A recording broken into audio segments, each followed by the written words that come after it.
SK super TMT, the long life TMT. ಇನ್ನು ಧಾರವಾಡದಲ್ಲಿ ಜನ ವಿಚಿತ್ರ ಒಂದು ರೋಗ ಅಂದರೆ ವಿಚಿತ್ರ ಜ್ವರ, ಆ ಜ್ವರದಿಂದ ಬಳಲ್ತಾ ಇದ್ದಾರೆ. ಬಹಳ ವಿಚಿತ್ರ. ಆ ವಿಚಿತ್ರ ಜ್ವರಕ್ಕೆ ಆಸ್ಪತ್ರೆಯಲ್ಲಿ ಮಕ್ಕಳ ನರಳಾಟ ಜೋರಾಗ್ತಾ ಇದೆ. ಜ್ವರ, ಕೈಕಾಲು ನೋವಿನಿಂದ ಬಳಲ್ತಾ ಇದ್ದಾರೆ ಮಕ್ಕಳು. ಧಾರವಾಡ ತಾಲೂಕಿನ ಅಳ್ನಾವರ ಪಟ್ಟಣದಲ್ಲಿ ನಡೆದಿರೋದು. 2 ದಿನಗಳ ಹಿಂದೆ ಜ್ವರ ಬಂದು ಆಸ್ಪತ್ರೆಗೆ ದಾಖಲಾಗಿದ್ದಾರೆ ಮಕ್ಕಳು. ಸುಮಾರು ಖಾಸಗಿ ಶಾಲೆಯ 40 ಮಕ್ಕಳು ವಿಚಿತ್ರ ಜ್ವರ. ಇದು ಇನ್ಫ್ಲೂಯೆನ್ಸಾ A and B ಜ್ವರ ಇರಬಹುದಾ ಅಂತ ಶಂಕೆ. ವೈರಲ್ ವಯೋಸೈಟಿಸ್ ಕಾಯಿಲೆ ಅಂತ ವೈದ್ಯರು ಇದನ್ನು ಹೇಳ್ತಾ ಇದ್ದಾರೆ. ವಿಚಿತ್ರವಾದಂತಹ ಜ್ವರ, ಬಟ್ ಇದನ್ನು ಡಯಾಗ್ನೈಸ್ ಮಾಡ್ಬೋದು. ನನ್ನ ಪ್ರಕಾರ ಈಗೆಲ್ಲ ಬ್ಲಡ್ ಟೆಸ್ಟ್ ಎಲ್ಲ ಮಾಡಿದ್ರೆ ಡಯಾಗ್ನೈಸ್ ಆಗುತ್ತೆ. ಎಲ್ಲ ಥರ ಜ್ವರಗಳನ್ನೂ ಕಂಡುಹಿಡಿತಾರೆ ಇವಾಗ. ವೈರಲ್ಲ, ಬ್ಯಾಕ್ಟೀರಿಯಲ್ಲ, ಏನು ಅಂತ ಗೊತ್ತಾಗುತ್ತೆ. ಬಟ್ ಸಿಂಪ್ಟಮ್ಸು ನಾರ್ಮಲ್ ಜ್ವರಕ್ಕಿಂತಲೂ ಡಿಫ್ರೆಂಟ್ ಆಗಿರುತ್ತೆ ಅಷ್ಟೇ. ಒಂದು ಖಾಸಗಿ ಶಾಲೆಯ 40 ಮಕ್ಕಳು ವಿಚಿತ್ರವಾದ ಈ ಜ್ವರದಿಂದ ಬಳಲ್ತಾ ಇದ್ದಾರೆ. ಹಾಸ್ಪಿಟಲ್ಗೆ ಬಂದು ಅಡ್ಮಿಟ್ ಆಗಿದ್ದಾರೆ.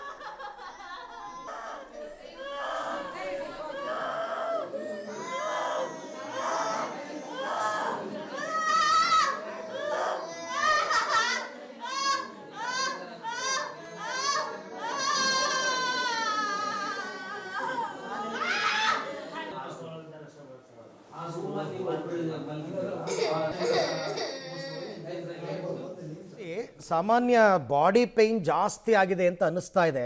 ಜಾಯಿಂಟ್ಸ್ ಪೇಯ್ನ್ ಎಲ್ಲ ಜಾಸ್ತಿ ಆಗಿದೆ. ಹಾಗಾಗಿ ಮಕ್ಕಳು ಈ ರೀತಿ ಅಳ್ತಾ ಇರೋದು, ಚೀರಾಡ್ತಾ ಇರೋದು. ನಿಮಗೆ ಜ್ವರ ಜಾಸ್ತಿ ಆದಷ್ಟು ಆ ಥರ ಏನಾಗಲ್ಲ. ಅಂದರೆ ತೀರಾ ಮೈಕೈಯೆಲ್ಲ ವಿಪರೀತ ಪೇಯ್ನ್ ಆಗೋ ರೀತಿಯಲ್ಲಿ ಆಗಲ್ಲ. ವೈರಲ್ ಫೀವರ್ಗಳಾದರೆ ಏನೋ ಬೇರೆ ಸಿಂಪ್ಟಮ್ಸ್ಗಳು ಕಾಣಿಸ್ಕೋತಾ ಇದೆ. ಒಂದು ಇಬ್ಬರಿಗೇನೋ ಬಂದಿದ್ದಂತ ಸರ್, ಅದಲ್ಲಿ ಅವರ ವಾರ್ಡನ್ ಟೀಚರ್ ಅವರ ಏನೋ ಅಷ್ಟೊಂದು ಹೇಳಿರ್ಕಿಲ್ಲ. ಆಮೇಲೆ ಏನು ಮಾಡಿದ್ರೆ ಹಂಗೆ ಒಬ್ಬೊಬ್ರಿಗೆ ಹಂಗೆ ಭಾಳ ದೊಡ್ಡದಾಗ್ತದೆ. ಆಮೇಲೆ ಏನು ಮಾಡಿದ್ರೆ ಒಬ್ಬೊಬ್ರಿಗೆ ಫೋನ್ ಹಚ್ಚಿ ಕಾಸು ಹೇಳಿದ್ರೆ ಅವ್ರು ಬಂದು ತೋರಿಸ್ಕೊಟ್ಟು ಕಾಸು ಹೊಳ್ಳಿ ಹೋಗಿದ್ರಂತ. ಆಮೇಲೆ ಏನೇನೋ ಆಗಿ ಹುಡುಗರಿಗೆ ಕಂಟ್ರೋಲ್ ಆಗಿಲ್ಲ ಅವ್ರಿಗೆ. ಲಾಸ್ಟ್ ಫೈನಲ್ ರಾತ್ರಿ ನಮಗೆ ಫೋನ್ ಹಚ್ಚಿದ್ರೆ ನೈಟ್ ಹಿಂಗೆ ಸ್ವಲ್ಪ ಅಡ್ಡಾಡಕ್ಕೆ ಬರತ್ತಿಲ್ಲ ನಮ್ಮ ಹುಡುಗರಿಗೆ, ಆರಾಮೆಲ್ಲ ಕರ್ಕೊಂಡು ಹೋಗ್ಬೇರಿ ಅಂತೇಳಿ ನಾವು ಹೋದಿವಿ. ಹೋಗ್ಬಿಡ್ದೆ ಅಂದ್ರೆ ಅಲ್ಲಿ ಹೋಗ್ಬಿಡ್ದ ಪರಿಸ್ಥಿತಿ ಅವರು ಭಾಳ ಗಂಭೀರ ಆಗಿತ್ತು. ಸೀದಾ ಅಲ್ಲಿಂದ ಕರ್ಕೊಂಡು ಕಾಸಲ್ಲಿ ಧಾರವಾಡ ಸಿವಿಲ್ ಹಾಸ್ಪಿಟಲ್ ಇದು ಸರ್ಕಾರಿ ದವಾಖಾನೆಗೆ ಕರ್ಕೊಂಡ್ಬಂದೇವ್ರಿ. ಇಲ್ಲಿ ಅಂತ್ರಿ ಏನಿಲ್ಲ ರೀ, ಅವ್ರು ಏನಿಲ್ಲ, ಫುಲ್ ಎಲ್ಲ ಆರಾಮಿರ್ತಾರೆ. ಸಡನ್ಲಿ ಅರ್ಧ ತಾಸು ಒಳಗೆ ಎಲ್ಲ ಸುತ್ತಮುತ್ತ ಹಳಿವು ಬರ್ತಾವ್ರಿ. ಇಲ್ಲಿ ಸುತ್ತಮುತ್ತ ಹಳಿವು ಬರ್ತಾವು. ನಮ್ಮ ಹುಡುಗಿ ಇಟ್ಟು ನಾವು 3 ವರ್ಷ ಆತ್ರಿ. 3 ವರ್ಷ ಆತ. ಈಗ ಹಿಂಗೆ ತ್ರಾಸ ಆಗಿದ್ರಿ. ಹಿಂಗಾಗಿದ್ದು ಮತ್ತೆ ಹೊಳೆ ಅಲ್ಲಿ ಏನೋ ಕರ್ಕೊಂಡು ಹೋಗಿದ್ರಂತ್ರಿ. ಅಲ್ಲಿ ಕರ್ಕೊಂಡು ಹೋಗಿ ಇಂಜೆಕ್ಷನ್ ಮಾಡಿಸಿ ನಮಗೆ ಮೇಡಮ್ ಅವ್ರು ಫೋನ್ ಹಚ್ಚಿರ್ರಿ. ಬಂದ ನಿಮ್ಮ ಹುಡುಗಿ ಕರ್ಕೊಂಡು ಹೋಗಂತ ಹೇಳಿರಿ ಅವ್ರು. ನಾವು ಹೋಗಿ ನಮ್ಮ ಹುಡುಗಿ ಕರ್ಕೊಂಡು ಬಂದೀವ್ರಿ. ಈಗ ಏನು ಮಣ್ಣಿಂದನ ಕರ್ಕೊಂಡ್ಬಂದೇವ್ರಿ. ನಿನ್ನೆಲ್ಲಿ ಮೊನ್ನೆ ತಂದು ಅಡ್ಮಿಟ್ ಮಾಡೇವ್ರಿ ನಾವು. ಬಂದರು ಅವ್ರು ಏನು ಈಗ ಮತ್ತೆ ಹುಡುಗಿಗೆ ಬಂತು ನೋಡ್ರಿ ಕಸಾರ್ಕಿ. ಈ ಬಗ್ಗೆ ಮತ್ತಷ್ಟು ಮಾಹಿತಿ ನನ್ನ ಕೊಲೀಗ್ ಜಾವೀದ್ ಅವರಿಂದ ಪಡ್ಕೊಳ್ಳೋಣ. ಜಾವೀದ್, ಒಂದೇ ಶಾಲೆಯ 40 ಮಕ್ಕಳಿಗೆ ಈ ರೋಗ ಕಾಣಿಸ್ಕೊಂಡಿರೋದ? ಆಮೇಲೆ ವಿಪರೀತ ನರಳಾಡ್ತಾ ಇದ್ದಾರೆ, ಚೀರಾಡ್ತಾ ಇದ್ದಾರೆ. ಯಾವ ಥರ ಸಿಂಪ್ಟಮ್ಸ್ ಇದೆ ಈ ಜ್ವರದ್ದು ಅಂತ?